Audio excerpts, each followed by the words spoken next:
Yo l'équipe, j'espère que vous allez bien. Aujourd'hui, on va parler d'un sujet qui vous intéresse certainement si vous suivez ma chaîne, si vous êtes abonné à ma chaîne, c'est travailler au sac de frappe quand on débute la boxe. Avant de rentrer dans le vif du sujet, je vous invite à vous abonner à la chaîne et de mettre un gros pouce bleu d'entrée si le contenu de ma chaîne vous plaît évidemment et si le sujet qu'on aborde aujourd'hui vous plaît également évidemment. Si c'est déjà fait, bah super, on passe à la vidéo, mais avant ça, jingle.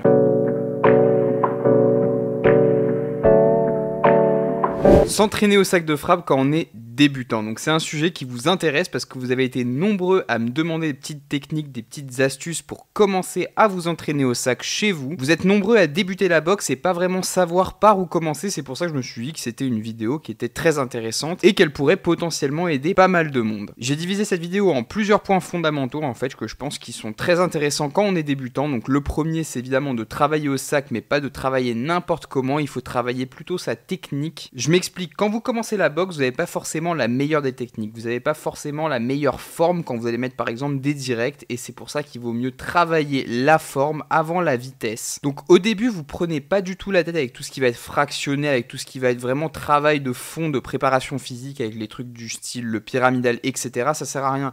Le but au début, c'est vraiment d'améliorer votre forme, d'améliorer votre technique, d'améliorer vos déplacements, d'apprendre à réfléchir aussi et de vous déplacer autour du sac. Ça, c'est le plus important, je pense, au début. Ce que j'essaie de vous dire, en fait, c'est que vous ne devez pas essayer de chercher à aller vite, mais plutôt d'essayer de bien faire sur vos enchaînements. Et pour ça, j'ai un exercice qui est très intéressant pour vous. En fait, c'est tout simplement le fait de définir un enchaînement. Admettons, gauche-droite, crochet-gauche. Vous avez cet enchaînement-là que vous avez défini. Vous vous dites, au round 1, je fais gauche-droite, crochet-gauche. Vous mettez votre petit timer de boxe et vous travaillez sur cet enchaînement là. Évidemment, le but c'est de pas faire machinalement l'enchaînement devant le sac, sinon ça sert pas à grand chose parce que ça colle pas concrètement à ce qu'on va faire en sparring ou en combat. Ce que je vous conseille donc de faire en fait, c'est vraiment de travailler cet enchaînement là round par round, c'est-à-dire au premier round vous allez faire 7 enchaînements, gauche droite crochet gauche, et entre chaque enchaînement vous allez bouger autour du sac, vous allez mettre des bras avant, des bras arrière, faire des déplacements, des décalages, etc.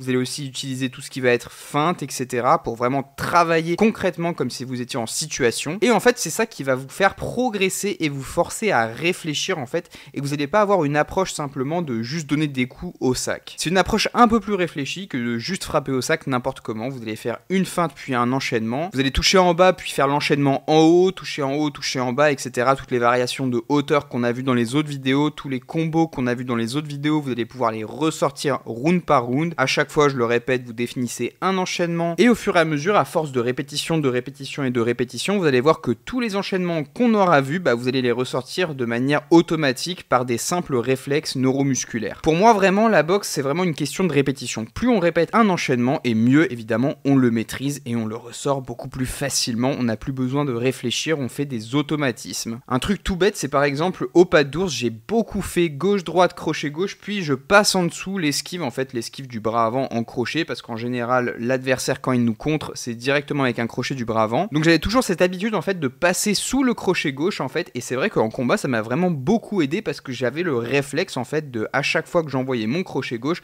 je faisais une rotative pour passer sous un coup, même s'il n'était pas là, je passais en dessous. Et il y a beaucoup de fois où ça m'a évité de prendre un coup parce que justement après avoir envoyé mon crochet gauche, je faisais l'esquive et il y avait vraiment un coup qui arrivait. Pareil, quand vous allez faire gauche droite puis blocage puis remiser avec la droite, c'est la même chose, vous allez bloquer un coup qui peut-être arriver, mais s'il arrive, vous êtes bien content d'avoir la main devant. Vous pouvez aussi travailler tout ce qui est rentrée et sortie, c'est-à-dire vous n'êtes pas à la même distance du sac, vous variez vos distances de frappe évidemment. Donc la boxe c'est vraiment un jeu d'échecs, vous allez titiller votre adversaire pour qu'il fasse une action en particulier qui le mette en danger. Et rentrer et sortir, c'est vraiment très intéressant pour vous parce que vous allez vous mettre hors de portée de ces coups justement. Un des coups les plus connus en rentrée et sortie, c'est par exemple vous allez mettre le bras avant, rentrer, vous allez sortir, et une fois que vous êtes sorti, vous revenez avec gauche-droite parce que lui il avance pour venir vous chercher. Donc vous le cueillez directement avec ce gauche-droite. Mais ça, il y a plein de niveaux, il y a plein de feintes de ce type-là. Vous pouvez regarder toutes mes vidéos, j'ai fait pas mal de vidéos sur les enchaînements des boxeurs les plus connus. Il y en a vraiment plein qui utilisent ce type de techniques-là qui sont vraiment du très très haut niveau parce que ça requiert quand même une certaine analyse de la situation du combat et de l'entraînement évidemment. En plus, avec les rentrées et les sorties, vous serez beaucoup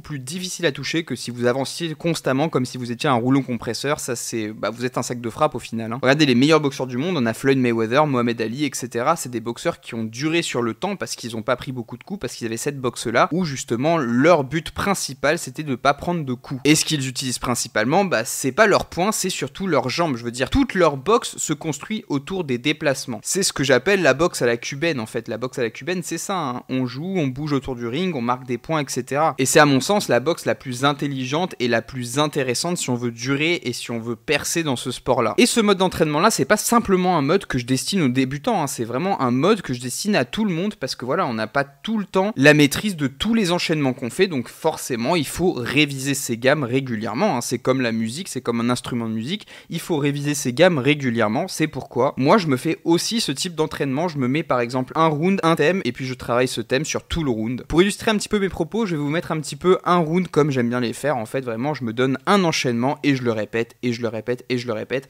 Et entre chaque enchaînement, évidemment, je réfléchis, je feinte, je fais l'enchaînement, je bouge, je tourne, je fais des décalages, enfin, dans la limite du possible, parce que chez moi, vous le savez déjà, c'est un petit peu compliqué autour du rack à squat, mais j'essaye quand même de faire ces petits décalages, pas de côté, déplacement. Donc c'est parti, on se retrouve pour un round au sac en travail à thème.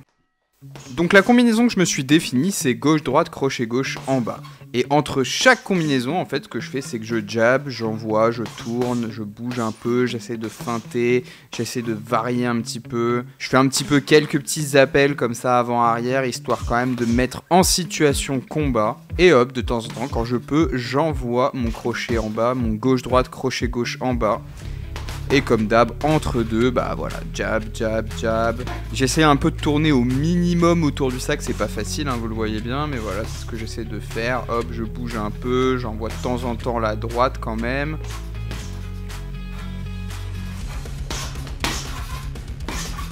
Faut essayer de capter un petit peu les mouvements du sac et voilà, essayer de le contrer au moment où il arrive.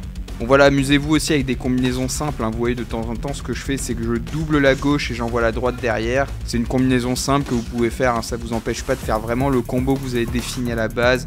De temps en temps, un petit crochet comme ça pour checker un petit peu la garde de l'adversaire, un gauche-droite. Ça, c'est pas des combinaisons vraiment, mais vous voyez, quand vous voulez vraiment envoyer votre combinaison, vous la préparez et puis vous venez de toucher avec le gauche-droite, crochet gauche en bas. Et ça va vraiment vous apprendre aussi à faire vraiment toute cette démarche de préparation d'attaque, vraiment de faire oublier un petit peu à l'adversaire en fait tous les coups qui arrivent avant, hein, pour placer justement votre combinaison. Voilà, donc n'oubliez pas non plus de bouger le buste. Bon là c'est vrai que je l'ai pas trop fait, bougez quand même le buste un peu.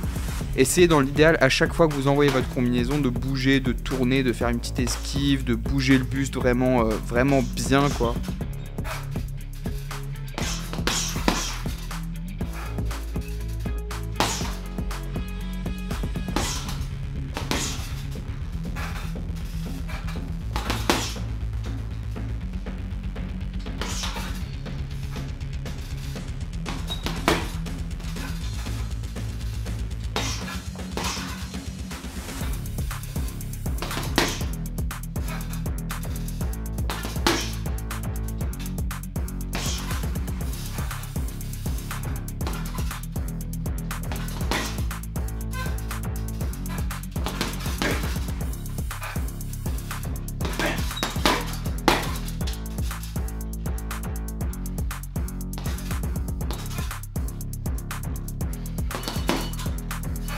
Et puis vous voyez à la fin, bah, ce que je fais, c'est que je m'amuse, j'enchaîne, comme il reste 30 secondes, j'enchaîne.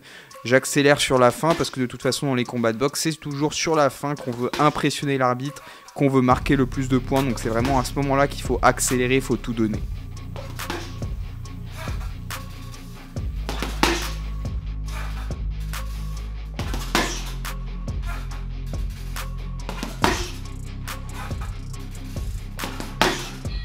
Et voilà, c'est déjà la fin de cette vidéo, j'espère qu'elle vous a plu, que vous avez appris des choses et que vous avez aussi acquis une méthode d'entraînement si vous débutez la boxe, parce que c'est vraiment quand même une technique très intéressante à mettre en place. Si c'est le cas, si la vidéo vous a plu, n'oubliez pas de mettre un pouce bleu, de vous abonner à la chaîne, et moi je vous retrouve tout de suite pour une prochaine vidéo. Hey, I got something to say. I'm just so sick of hearing everyone complain. I know it's tough and I know there's pain, but hitting bottom is the only way to change. So I'll keep hustling.